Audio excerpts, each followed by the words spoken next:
There was enormous tension in many Christian communities about the idea of human rights because these are seen as antithetical to Christian faith and giving a license to certain types of moral and ethical behavior with which orthodox, if you like, or historic or traditional Christian faith would disagree.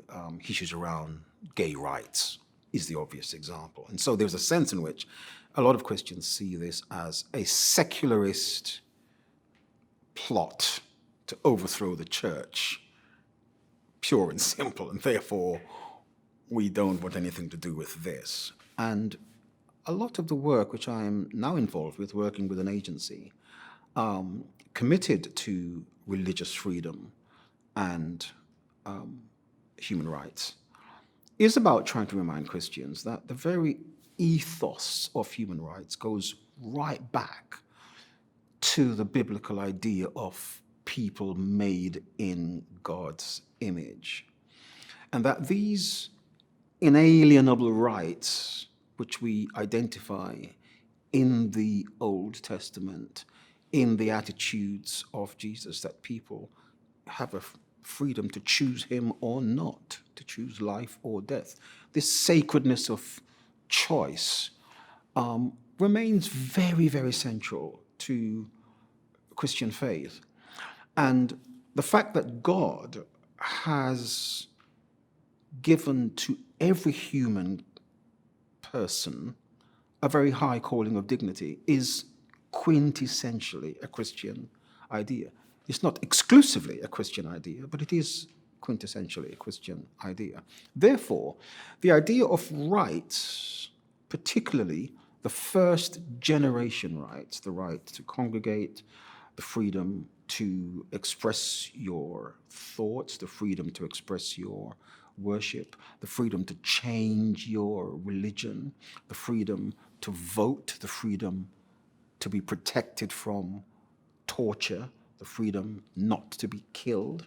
All of these basic rights are entirely consistent with God's mandate and with Christian morality and Christian ethics. And therefore, I think the thing we have to understand as Christians is human rights, as expressed in the Universal Declaration of Human Rights, is not the starting place for Christians. When I served on the Commission of Equality and Human Rights here in the United Kingdom, I always said to my colleagues, the human rights instrument is not my starting point. The Bible is my starting point, frankly.